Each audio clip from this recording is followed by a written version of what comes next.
Excellent. Thanks very much, Emma. Thanks for that introduction. Saves me a few words, and that's good. Great to see people are still joining. And as I usually do on these kind of things, I just waffle for a little bit as people are still joining. So if I seem a bit waffly, that's my excuse. So I'll share my slides now, hopefully. And yeah, it would be nice to have a sort of interactive session, but obviously that's a bit difficult on Teams. So it's so I have got a bit of a sort of thought experiment for you to do individually. You can a bit later.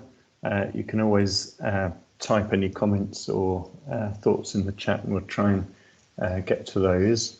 And also, my contact details are at the end, and feel free to get in touch if you want to chat, or you've got specific questions relating to your project, for example. So Emma's already introduced me. I'm Neil Chadborn, and I'm working in Dementia Community of Practice. This is a programme across all the ARCs across England. And it's great that we get together within this community of practice, share methods, share ideas for our research, and support each other. And within that, we've got a special interest group on realist evaluation, which is called RADAR. And I'm pleased to say that I invited some of my colleagues to share a few slides about their projects, and I'll be presenting a couple of slides from Hannah Wheat and Thomasina O from ARC Southwest Peninsula, and also Ruth Abrahams, who's not actually part of our ARC, but is part of our special interest group. So I'll come on to those slides a bit later. So moving on to why realist evaluation.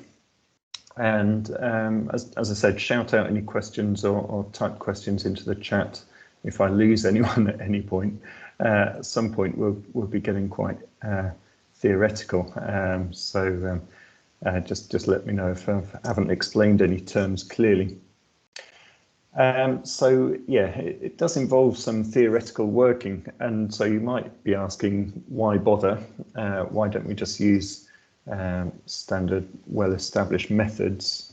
And this slide is just to say that sometimes I think, say, quantitative research can be very concerned about precision, validity, etc., which is a bit like this target. But realist evaluation, on the other hand, asks what works for whom and in what circumstances. That's a good sort of summary of what it's about. And I guess sometimes focusing on a target in this way, or looking at outcomes, kind of risks hitting the target but missing the point. So, you know, you can look at how well the arrows hit the target on the archery range, but in real life, okay, not a great analogy with bows and arrows in real life, but hopefully you get the point. So just to sort of take a step back and just give a broader introduction to realist evaluation. I'm sure most of you are familiar with different types of research studies, and the term for this is epistemology, and including quantitative and qualitative work. And again, I'm sure I don't have to say, but quantitative work often involves large samples with statistics. Qualitative work can involve interviews, observations, etc. So quite different ways of doing the work. Quantitative work is based on a kind of science theory, or as social scientists would say, positivist epistemology, whereas qualitative work involves any number of different social theories, for example, interpretivist. And just to sort of illustrate this in a kind of caricature, if you like, So positivist epistemology, the example is a drug trial. So we've got drug A versus placebo, the red pill versus the blue pill, if you like. And in these studies, we assume that there's a single truth. We assume that there's a number for effectiveness of a drug, for example. So the method is to get increasing accuracy or precision about that value. On the other hand, at kind of the other extreme of methods, social constructivism, for example, is more of a pluralist approach. There's no single truth, but the truth depends on how we experience it. So, for example, the experience of being homeless will no doubt be different for each individual. There's no single answer. There's no single experience, and you know, we need to understand the truth or the experience from the perspective of each individual. So that just kind of gives the bigger picture, and then so we try and position realist evaluation within this, based on the philosophy of realism, that claims that there is an underlying truth, but this is a different truth, if you like, from the quantitative example that I gave before. And it was really developed by Roy Bhaskar, who worked in the UK, who wrote this seminal text, A Realist Theory of Science. So this is scientific realism in 1975. And then two authors, Ray Pawson and Nick Tilley, in 1997, wrote this text, Realistic Evaluation, which is really the foundation of realist evaluation. But these two academics have continued it, working in this. Ray Pawson is a social scientist who's worked at University of Leeds. Nick Tilley, I think, is a criminologist and has worked at Nottingham Trent University. So, yeah, just to say a bit more about that, the point that Pawson and Tilley brought is to say, how do we apply this scientific realism to understand social programs? And we can discuss social programs a bit more, but you know, an example that they discuss in this book is CCTV security for car parks. Now that sounds very you know, technological, but they describe this in terms of a social program. So that the CCTV is linked to operators. It involves drivers driving their cars into the car park. It involves, in the end, police if a crime has been committed, and obviously involves criminals who, you know, are the kind of hazard. So lots of different elements, and you know, for example, they discuss, if you put CCTV in one car park, does it mean that drivers will choose that car park? Does it increase the cost of parking? So one technology, you know, you might think of it as a simple technology, but it has lots of links, and it should be seen as part of a social program. So that's just an example. So what does realist evaluation do best is might be a helpful way of looking at this.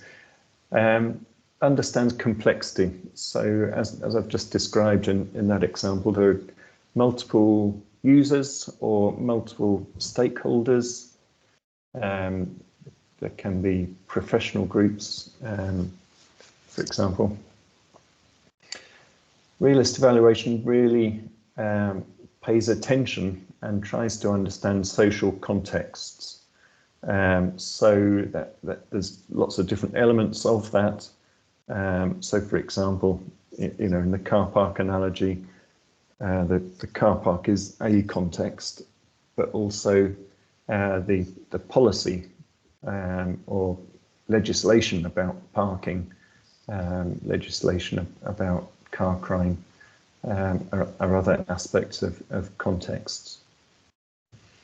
Realist evaluation is a theory-based approach, so it's completely the opposite to kind of social research that tries to take a blank slate approach and kind of go in with no preconceptions. It's the opposite of that. You take theories into the field, so to speak, and your observations acknowledge acknowledge your presumptions, your assumptions, and test those assumptions, test those initial theories to develop and refine your ideas. It's also very a kind of a broad church for methods. So different types of data can be incorporated into a realist evaluation, including quantitative. But having said that, it's mainly qualitative. And if you search for realist evaluations, most will be qualitative, interviews, etc. So we like to be proud of our own people who we've worked with. So this is from Catherine Jack, who's a PhD student at University of Nottingham, and a publication that she wrote, What is Realist Evaluation? So this might be a good starting point if you're interested in a bit more detail. So I've copied this figure from this article, and just to say that we think of this in terms of research cycle, and you may be familiar with sort of these kind of figures. But the point is here is that we have some idea of initial theory and hypotheses that come from that theory, and then we take that to the field, collect data, observations, interview, etc. And that helps us to either test our theories or develop and refine those and develop this idea of a program. We can then kind of continue or repeat the cycle with further observations to continue refining or even refuting. We acknowledge that data may be opposite to what we expect. So that gives you a sort of basic outline. So see how this works, but I just thought trying to put this into the context of your sort of day-to-day practice or work, etc. Just to think a bit more about what we mean by mechanisms, context, etc. So I just thought, just think of your day-to-day work. Think of who you work with on a one-to-one level. So they might be patients, they might be service users, clients, students, if you're in education. And, you can type thoughts into the chat if you like. Don't feel you have to. I don't think we can go through everyone, but yeah, just might help to think of this in terms of maybe your research project or your regular day-to-day work.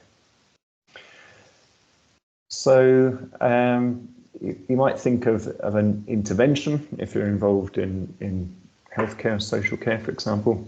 You might think of a service or maybe a training series of lectures or whatever that you deliver, tutoring, for example. And think a bit about that relationship with that individual and I guess most of you are maybe clinicians or professionals of some type.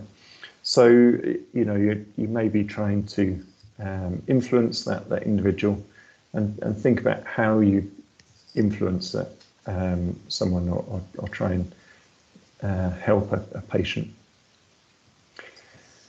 Hopefully you've thought about that a little bit. So next, think about a colleague or a team member.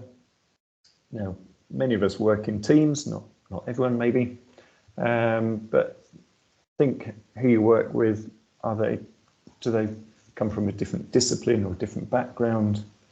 Do they have a different approach to you, or do they have a different role, but it still influences your work in some way? So, and then finally, think of a strategy or a policy that's been brought in. Maybe you have to work in a slightly different way, or you have a new technology to implement, for example. And this might happen at the level of your unit or your department or wherever you work. Partly what I'm trying to get you to think about is these kind of different levels that's helpful to kind of structure our thinking when we analyse what we might call a social programme. Now, social programmes can be of all different sizes and shapes, so we'll get onto that a bit later. And so one of my points that I hope that you're sort of reflecting on is that things that happen on a one-to-one level can be quite different, obviously, from things that operate at a strategic or policy level in time scale, but also, what I'm trying to get you to think about is kind of mechanisms. So what is a mechanism? And a mechanism for helping an individual on a one-to-one level will be completely different to a mechanism about implementing a policy or a strategy. So just trying to get you to think in that way, because realist evaluation is all about trying to identify these mechanisms and also trying to understand what context. So hopefully that's given you a bit of an idea and sort of relevant to your work. And some of the things that you may have thought about are these different perspectives. So what populations are we talking about? Do we call them patients? What sort of diversity of groups? Services, again, can be all different kinds. And, the other point that I'll be talking a bit more about is different practitioners, different professionals, multidisciplinary groups, teams, etc. And there's a whole kind of sociology of how professionals work and work together. So now we're getting into a bit more of the theory, and just to introduce you to the basics of the language of realist evaluation. We often talk about these words, and this is a way of explaining some of these theories, and theories can be a kind of micro level, so I've mentioned we're interested in social contexts, and whether a mechanism fires or not. That's what we often say in realist talk, that a mechanism fires if it generates some change. Mechanisms are often kind of doing words or verbs, and they can lead to outcomes. Now, the outcomes might be measurable, might be empirical, but they might be a change in attitude or mindset, or more sort of psychological. Now, that's of course, people have developed some of these terms along the way, and so another version, if you like, that we'll also see in one of the examples is where people have developed this idea of mechanism and have come up with this iteration, which is mechanism response. So that's how individuals respond to, in particular, an intervention. And then that's paired with mechanism resource. And I won't go into depth of this, but the mechanism resource is a bit like a context, is more like a context. I'm sure this is all making sense. But that mechanism resource is more closely related to your intervention, to what you're hoping to change. So that's just a way of introducing you to some of the terms. And now I thought I'd give you a couple of examples of realist evaluations, and hopefully this will sort of bring to light what I've been talking about. As I mentioned, I'm involved with this dementia community of practice. So these are two examples that I'm going to give you from that network. So this was a project based in ARC Peninsula Southwest, down in Plymouth, dementia personalised care team. So they explored how this new approach can help people with dementia to deliver personalised care rather than a standardised pathway, if you like, for dementia care. And again, I won't go into details, partly because I'm not the best person to give you all those details. But just to give you the basics and to highlight what they were aiming to achieve here, which was developing a theory, again, coming back to these context, mechanism and outcome, about how best the practitioner can deliver this intervention. And this also sets the basis for future implementation as well. So, as I say, I'll get straight into it, just to give you an illustration of how we put together these theories. And I'm not expecting you to get into this whole schematic, but just to highlight that we've got contexts, mechanisms, and again we've got this mechanism resource, mechanism response, and then we've got outcomes on the right here. Just to highlight a couple of points, just to illustrate what's happening here. So people feel they have a better understanding of their own situation, the person with dementia and the carer, and what support is available. So I'm sure you can sort of see that that's helpful. So that the research team identified this as a mechanism response. So just working backwards then, what was it that fired that mechanism, if you like? Well, they described that the support worker takes time to get to know the person with dementia and the carer, and used a person-centered coaching approach to help them. So that's what led to that mechanism, if you like, or enabled that mechanism. And the outcome in this case is that the person with dementia discloses what they want help with. So if you like, that's difficult to measure that, but you could say it's an intermediate outcome, because the next slide will go into another level. And that's an important point as well. In realist evaluation, we can construct these CMO type chains, and then we can start linking them together. So on the next slide, hopefully we'll go on to another level here. And this is interesting because what I've just described, the outcomes can then set the context, set a new context for this next level. So what I've highlighted here is that the GP has a better understanding of the patient's needs, and this can lead to an improved relationship between the GP and the person with dementia, and therefore hopefully better services, better support, etc. So what I hope you might take away from this example is how the researchers have constructed these CMOs and then linked them together, and that they're kind of on different levels. So on the first level, it was really about the person with dementia.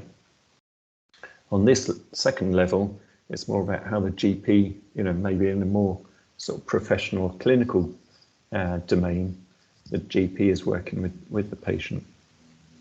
So that's, I think one of the strengths of realist evaluation, and that's why we've put a lot of time and effort into thinking through these theories, is that we can, clearly this is a complex intervention, lots of moving parts, if you like, lots of different people involved doing different things. And the theory that we develop helps to link these up and analyze them, break them down into those components so that we can understand how they do link up. So I hope that was helpful and not too detailed or confusing. And so I'm going to do the same again with another example, which is about dementia care coordinators. I'm not talking just about dementia in this presentation, but a bit biased. So this was an example of a group including Ruth Abrams, and Ruth has joined our RADAR group, which incidentally you're all welcome to join if you're interested in dementia or related topics. So what was this project about? Dementia care coordinator, again another community-based approach to supporting people with dementia, and a single point of contact approach. Again, I'm not going to go into all the details, but just use this as an example of this realist approach to the study. And this is a good example because they have also got quantitative data in this project with a longitudinal survey with the dementia care coordinators. And as I say here, these are emerging findings that I'm pleased they were able to share with us. And again, there's a lot of information here, and I'm just going to focus on this second line in the slide. So hopefully you can just sort of ignore the rest of the text. So what they found with this CMO, so again, these are all described with this language of CMOs. That the dementia care coordinator can contribute to multidisciplinary working. So again, on that MDT approach, and that's they identified that as the mechanism in this case. The context is when people are embedded in local practice. So that describes, how things are working, or you could say when things work well, that's because these care coordinators are embedded in local practice.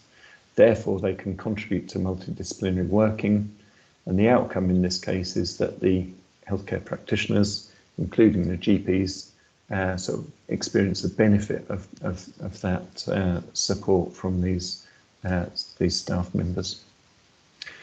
Interestingly, with this study example that I'm giving you, that the authors also identified when things didn't work. And again, in realist terms, we might say the mechanism didn't fire. So again, there's this idea that mechanisms are all there, but they don't necessarily operate, if you see what I mean. So in this case, the mechanism, or the mechanism that didn't happen, was that the dementia care coordinator didn't become or wasn't seen as a trusted member of the team. And again, I'm sure many of you will be familiar with this situation. So they identified that the context here was that if the GP or the healthcare professionals were harder to engage in this social program called dementia care coordinators. And then that led to the outcome being that that this DCC didn't have the chance to become embedded in the local practice.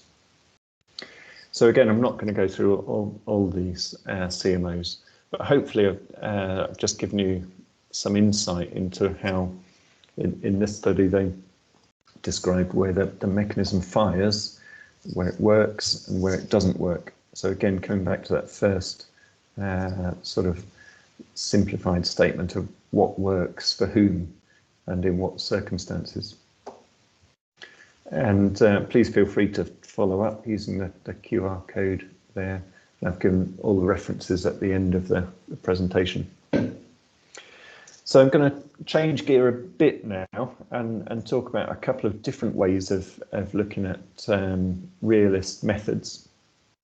And one way is talking about unpacking the black box.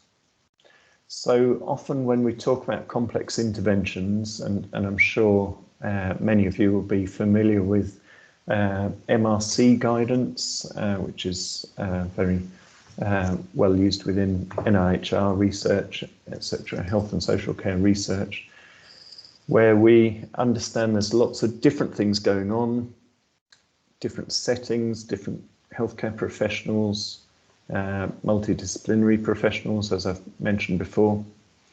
And the black box here is a way of describing, often in complex intervention trials or studies, we often kind of put that into the black box and say, don't look in the box, just assume that participants go in and outcomes come out. We won't worry about all the details, and it might be slightly different in different sites, even within the multi-site trial. But we'll just assume that it's a black box. So that's the kind of thinking behind this idea of doing a trial of a complex intervention. So in realist evaluation, we can kind of unpack that black box, or look inside the black box, if you like. And this is called process evaluation. And again, it's described within the MRC NIHR guidelines, or the updated guidelines about evaluating complex interventions. So whereas the trial or randomized controlled trial or modification of that aims to explore the outcome or evaluate the outcome, the evaluation of the process, which can use realist evaluation, explores these cogs, if you like, explores the detail of what's going on, who's involved, how they interact, etc. It might explore some of the methods as well that are used within the trial. So that can be helpful for a number of reasons. Firstly, process evaluations are helpful to help us understand how a trial is working or where it isn't working. So we often start with a pilot or a feasibility trial.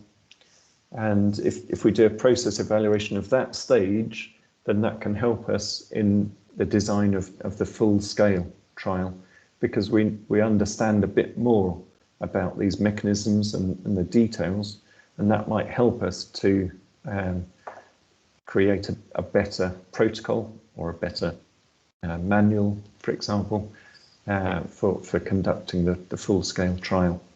So it can be helpful as part of the research process. And the other element is that it can be useful for implementation. And of course, we're very keen on implementation within the ARC. So if we've explored these different mechanisms, then we have a better idea of how this intervention might work in practice. And by that I mean outside of the research world. So sometimes the RCT approach is a bit of a bubble, or a kind of laboratory, if you like. And for implementation, we're interested in how does that translate to practice, or how can we put that into practice? And if we have a better idea of the mechanisms or processes that are going on within this black box, then we'll have a better idea of how to share that information and knowledge with practitioners to implement the intervention. So that's a good use of realist evaluation, if you like. And another element is realist review, which again many of you may be interested in. And again, this could be seen as part of implementation. You could see review as part of implementation. That's a good question I've just seen in the chat. Talk a little bit about differences between pragmatism and realist evaluation. Good question, but no. Pragmatism is a whole area of philosophy which I'm not going to get into or have time to discuss today, I'm afraid. So realist review is about looking at, similar to systematic review in some ways. You do a systematic search of the academic literature, but again, applying this realist approach to try and understand mechanisms and try and describe these as social programs. So finally come on to some of my work, of course.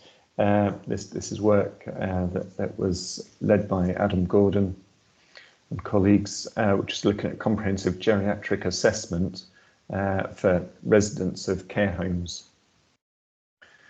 So these are the kind of steps, if you like, that you go through to conduct a realist synthesis or a realist review, and described by these guys who are really instrumental in, along with Pawson, in developing some of these methods.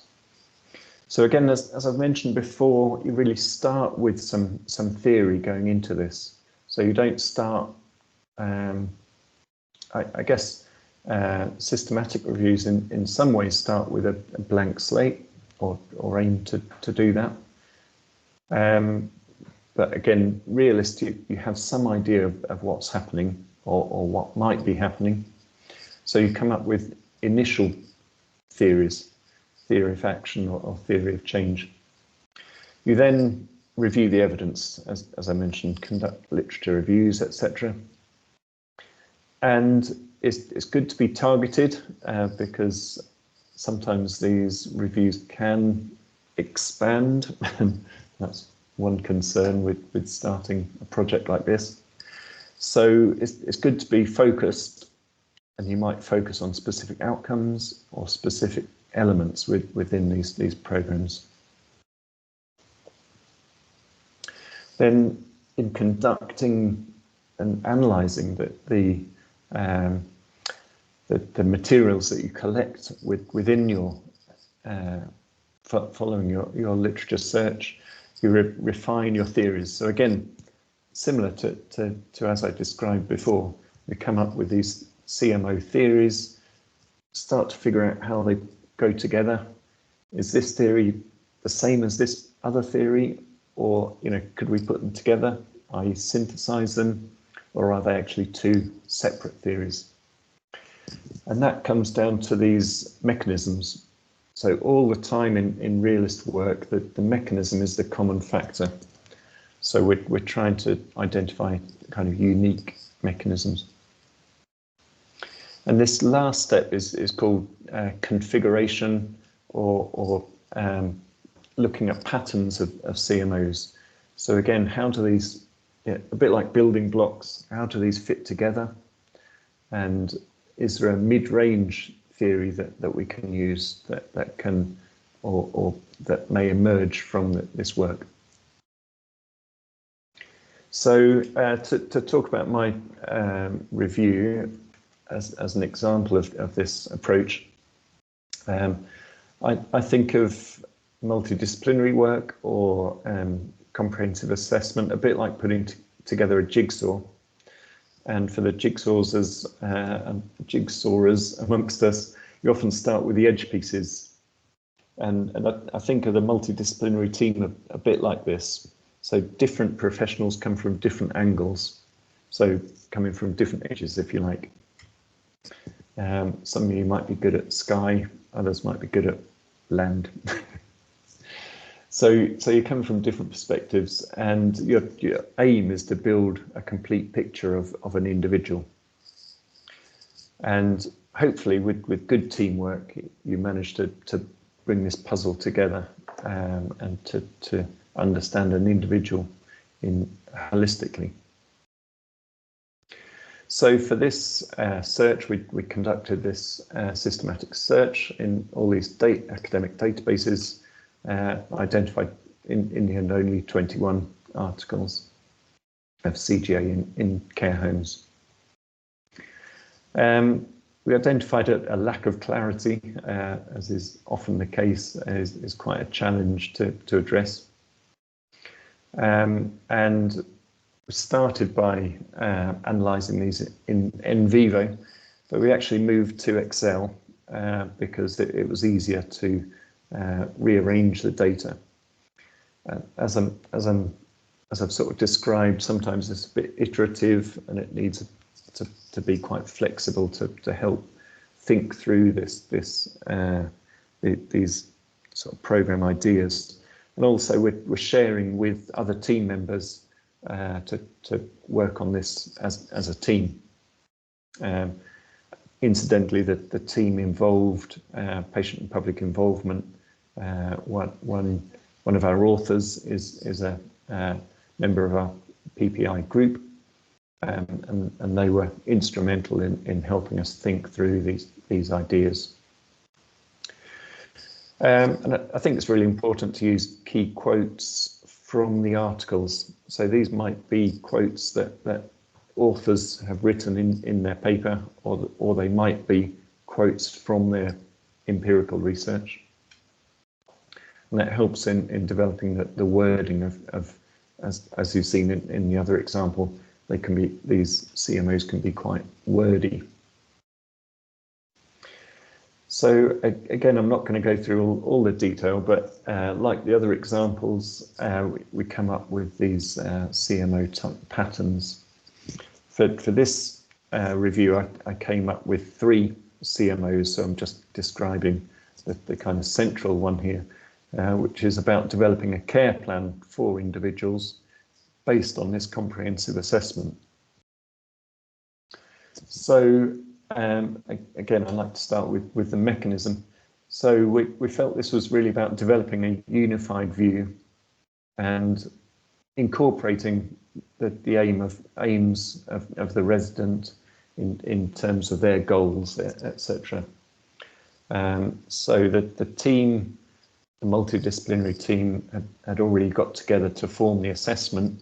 So this part was about good communication within the team, and developing a shared understanding of the individual. And again, we've used this mechanism resource terminology to describe this discussion element here.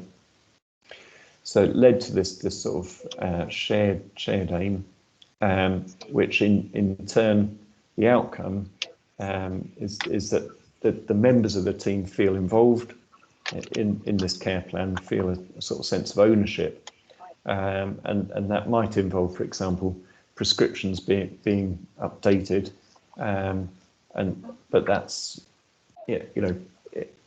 so it might not just the pharmacist involved in the prescription, but maybe there's a nutritionist who's also involved in the team, advising on that, and together with the GP, and clearly the care home staff will be involved in giving medication or monitoring medication, etc.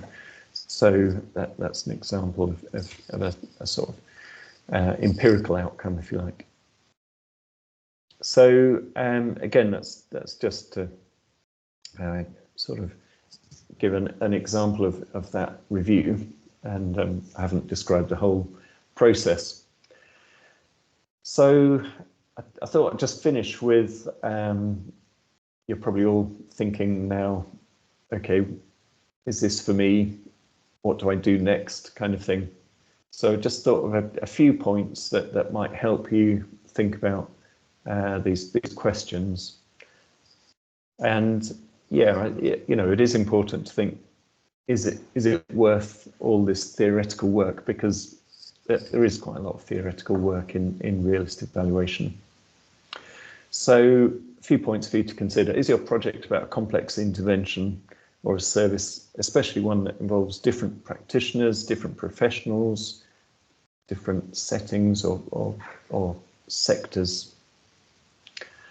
If there's a published realist evaluation or review on a similar topic, that can be a really great starting point, obviously, because you can look at the CMOs that they've developed and kind of ask the question, do those CMOs apply to my specific topic, or in a different setting, or you know, with a different patient group, or for example.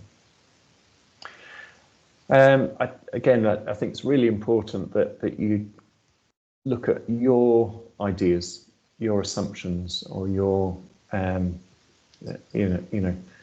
common sense, if you like. What are your feelings about underlying mechanisms that could be involved in this intervention? You know, what makes an intervention work in your mind? And feed those ideas into this project. Another point, as I've mentioned with the process evaluation, if you know that there's an ongoing trial or a planned trial, you know, in your area of work, you know, you might be able to work alongside that trial and conduct a process evaluation using realist evaluation. So again, that might be a good way to do it. And my final point is just to be aware that these things do take time. Maybe in an ideal world, everyone would start with a realist review, and then that would go forward into a realist evaluation with empirical data. But chances are that might not be feasible within one PhD, for example. So it might be that you have to, that you can't do a full realist review. And I guess I would encourage you to, if you want to do this, to kind of jump straight into a realist evaluation.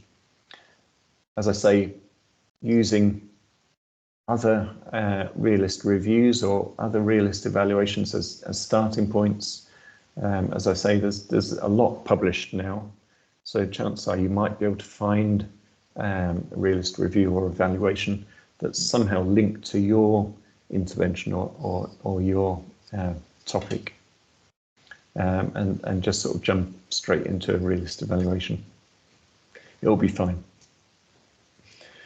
So some resources, if you're doing a PhD, for example, it would be great if you can get onto one of these training courses, which is one example is the CARES training courses. This Ramesses is a reporting guideline. So if you do anything using these methods, it's really important, especially for publication. You know, it's like the similar reporting guidelines now for any method, really, systematic review or whatever. There are active research networks, for example, Leeds Realism and the Realist Hub. The Realist Hub was set up by, again, one of our previous colleagues, Joe Howe, who's very involved with this Nottingham Realism group. Unfortunately, after a few people have left, I think that's gone a bit quiet, but I was saying the other day, maybe we should reinvigorate this. because I think there's a few people interested in getting more involved with this. So all the references at the end there. So I think I'll stop there and have a look at the chat. Maybe Emma can highlight any topics or any questions that have come up that might be good for discussion, or put your hand up if you'd like to ask any questions. Lovely, thank you, Neil. I've been keeping a list of questions in the order they've come through, and I think we'll try and see if we can work through them. At last count there were 9. So if we don't get through them all before you have to disappear off, maybe we can just like write them and add them to the YouTube channel or anything. So right, number 1, let me find my list. That's the first task, isn't it? So how is realist evaluation different from mixed methods, or is it the same with a different overarching theory or perspective? These are going to be quite deep, theoretically driven questions. I won't get into depth, but I'll just say it's a theory-based approach. So you take your theories in, and I think that's probably different to mixed methods. So really the theory is for up front and central in realist evaluation. And if you don't want to do a load of theorizing, it's not for you. Yeah, and I'd say if you are doing mixed methods, make sure you mix them, don't use them together, because that's another thing that really annoys examiners and reviewers. So question 2, can you use realist evaluations for developing new interventions or services, or just to evaluate existing ones? Yeah, definitely. Again, it's really good to have some idea of how existing services work, and then you can see how your intervention might add to that. And it's really helpful to, again, think of this in terms of these social programs. So you might be thinking of an intervention like an assessment tool or a piece of technology, but that's the sort of thing that is to hand, but it goes alongside this social program that's about involving practitioners in delivering that tool or technology. So yeah, that's a couple of points that hopefully is helpful. So the next one, it's like anybody's been stalking you and knows what your previous research experience has been about. What do you think about using realist evaluation to evaluate living labs? Excellent, good question. Wonder where that came from. So yeah, living labs is a way of kind of making it, doing research in practice, and there's also different ideas like researcher in residence, which is a bit similar. And I think that is a great idea, but I'm just thinking whether it would involve, again, it's about targeting the research, and is the research about that, how that researcher works and how that living lab works, or is it about the sort of social program that's being tested? Alicia's just popped up on screen, and I wonder, do you want to elaborate? Yeah, thank you. So we want to evaluate how it works, how the living lab works, not the innovation developed by subgroups, and how the mechanism work, the context, what is the influence of the context and the collaboration and all that. Yeah. Definitely, realist evaluation would work for that. You've got good ideas about academics or researchers working with practitioners and their different approaches, their different backgrounds, and I think realist evaluation would be a good way of analysing, understanding contexts and different mechanisms for different professional groups maybe. So yeah, I think that could work well. Thank you. Thanks. So next question, I'll put poker face on this one. Is there a reason why we hear more about realist evaluations more than evaluations using other epistemological approaches? Is it because it's considered more of a midline approach compared to some of the others? Really good question. And when I gave a similar presentation, I talked a bit about how realist evaluation has become quite popular or mainstream, if you like, within recent years. My view is that it is, how should I say this? qualitative research has always been on the back foot, if you like, within the health services research domain, at least. Realist evaluation has been able to get past some of those barriers, if you like, partly because it's able to talk about quantitative as well as qualitative, and it's able to cope with different methods and different epistemologies together, and aim to synthesize those. So I think that's the best short answer. Well done. Sorry, postman arrived in the middle of that as well. So what are your thoughts on how to develop the underlying theories and hypotheses before going into the field for a realist evaluation, or do you need to start with a realist review first? And you touched on that, but I wondered if you wanted to talk about it in more detail. No, that's a good question. So yeah, as I said, existing reviews, not necessarily realist, but obviously that helps. Your ideas and your colleagues' ideas and PPI ideas, patient and public service users, etc.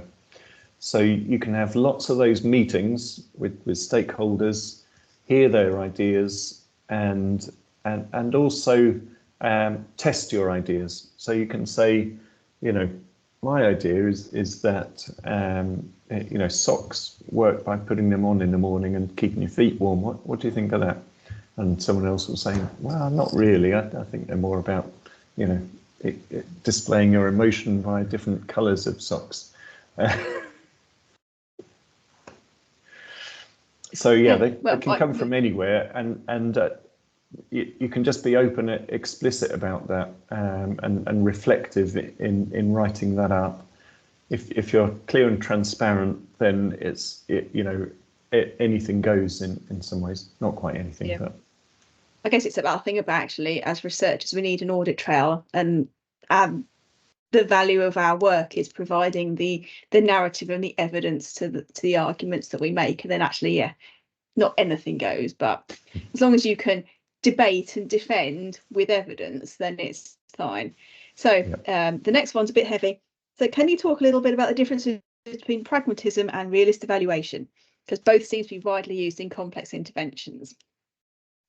So this is what I hinted at earlier. Pragmatism is used in very different ways. Pragmatism is actually a branch of philosophy. So I'm not going to get into that now. Many people use pragmatism in a more everyday sense, and it doesn't really mean anything from my perspective. It doesn't mean anything. You can say you're using a pragmatic approach, but to me that's I don't know. It's just everyday observations maybe, which is fine. So you can incorporate everyday observations within realist evaluation, as I've said. No problem. I'm not sure that philosophical pragmatism really aligns, because we're really talking about philosophical realism, so it's a different thing. Heavy that one. Sorry. And your last one, cope very well. Last one. Do you have any recommendations for understanding and eliciting context? Yeah, good question. So anything and everything can be context. So you can never be exhaustive. I used to work with Professor Claire Goodman on the example that I gave, and she was always saying contexts with an S. So always be aware that there's multiple contexts. Another approach is that people often say start with outcomes and then work back through mechanisms and sort of get to context last. So in some ways people talk about, as I've mentioned, when do mechanisms fire? So if a mechanism fires, then there's something in the context that enables that to fire. So that's what we mean by context, really. It doesn't mean all the different aspects of the environment, social, teamwork, etc. It's the what is it about this context that enables that mechanism to fire. I hope that helps. Yeah, Lovely. Thank you. You've done so well. Got through all 9 questions. So lots of people in the chat saying thank you. So huge thank you from myself and from ARC. Thank you to all our audience today. The video will be up on our ARC YouTube channel in our Lunch and Learn training session programme, where everything else we've done this year and everything else we're going to do this year will also be there. So please do have a look. And if you want to come and do anything else, come and join. If you've got some other sessions you'd like to consider putting on, probably for 2025 now, if you want to volunteer to do one yourself, please do let us know. But yeah, thank you, Neil, so much.